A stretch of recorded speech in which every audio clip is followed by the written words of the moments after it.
একটা জিনিস লক্ষ্য করে দেখবেন, যে মেয়েকে তার স্বামী সম্মান করে পৃথিবীতে ওই মেয়েকে কেউ কখনো অসম্মান করতে পারে না।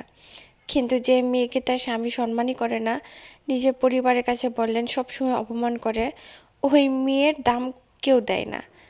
আপনার যতই স্বামীর টাকা থাকুক না কেন, স্বামী যাকে মূল্য দেয় ওই মেয়েটাই সমাজের কাছে সব থেকে বেশি আপনার মূল্য পায়। আর যতই আপনার টাকা না থাকুক, স্বামী আপনার মূল্য না দিলেও কেউ মূল্য দেয় না, এটাই বাস্তব কথা। তো হে এভরিওয়ান, আসসালামু আলাইকুম। আজকে কুয়াশা প্রচুর পরিমাণের, আর ঠান্ডাও পড়ে গেছে। ভাবছিলাম এবার হয়তো বা ঠান্ডা পড়বে না, কিন্তু না, গত 2 দিনের মধ্যে দেখেন একদম পুরো আবহাওয়াটাই চেঞ্জ। তো যাই হোক, ঠান্ডার দিনে ঠান্ডা পড়বে, এটাই স্বাভাবিক। আর ঠান্ডার দিনে যদি ঠান্ডায় না পড়ে, তাহলে শীত আসার কারণই বা কি বলেন? সারা বছরই তো আপনার গরম থাকে। বছরের শেষ 3 মাসের মধ্যে 2 মাসটা একটু হালকা হালকা ঠান্ডা থাকে, আর বাকি আপনার হচ্ছে 10 মাস কিন্তু গরমই থাকে। আর এই গরমের পরে যদি এটা হালকা 2 মাস যদি ঠান্ডায় না থাকে, তাহলে কি ঠান্ডা জমে? তো আজকে আমি রান্না করব একটু হচ্ছে মাংস আর ডাল রান্না করব।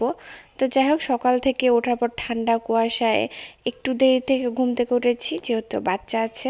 আমি প্রায় 9টা 10টার দিকে ঘুম থেকে উঠেছি। তো তারপর আমি রান্না বান্না শুরু করব। যেহেতু বাচ্চা আছে, ভাবছিলাম যে বাচ্চা না থাকলে আমি রান্না করতাম না, ডিম টিম ভাজি করে খেয়ে নিতাম। আর যেহেতু বাবু আছে, তার জন্য ওর জন্য তো রান্না করতেই হবে। ও তার ডিম ভাজি করে ভাত খেতে পারবে না। তো যাই হোক, এই যে আমি মাংসর তরকারিটা কষানো শুরু করেছি। যদি আপনাদের ভিডিওটা খুব ভালো লাগে, তাহলে প্লিজ একটা লাইক করে সাথে থাকবেন। আর যদি কোনো কমেন্টস থাকে, তাহলে অবশ্যই কমেন্টস করে জানাবেন। তো আমি এখানে একটু হচ্ছে মরিচের পরিমাণটা একটু বেশি দিচ্ছিলাম, কারণ যেহেতু মাংস রান্না করব, একটু বেশি বেশি ঝাল না হলে খেতে মজা লাগবে না।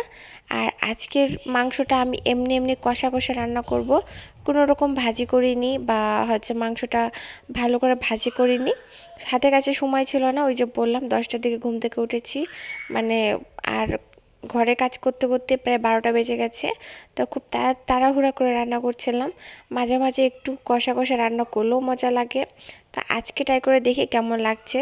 আপনাদের ভাইয়া সবসময় ফার্মের মুরগিটা একটু মানে ভেজে খেতেই পছন্দ করে। তো যেহেতু আজকে একটু কষা কষা রান্না করব, জানি না কেমনটা হবে। সব সব সময় তো এক এক রকমের খাবার ভালো লাগে না, খাবারের স্বাদটা ভিন্নটা নিয়ে আসতে হবে। তো যাই হোক, এই যে রান্নার ফাঁকে ফাঁকে সংসারে কাজ করা, এটা হচ্ছে মেয়েদের কাজ। শীতের দিন সবার রেস্ট হইলো, বাড়ির বউদের রেস্ট কখনোই হয় না। আর রেস্ট কারোই হয় না, সত্যি কথা বলতে। এই যে দেখেন, এত সকালে কুয়াশার মধ্যেও কিন্তু ছেলেরা যাচ্ছে কাজে।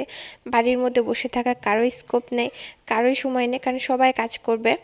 রান্না রান্না করতে করতে একটা কথা ভাবছি যে আমাদের বাবারা বলেন, হাজবেন্ড বলেন, আমাদের স্বামী বলেন, আর শ্বশুর শাশুড়ি কেউ কিন্তু বসে থাকে না, সবাই এই শীতের মধ্যে দেখেন কাজ করছে।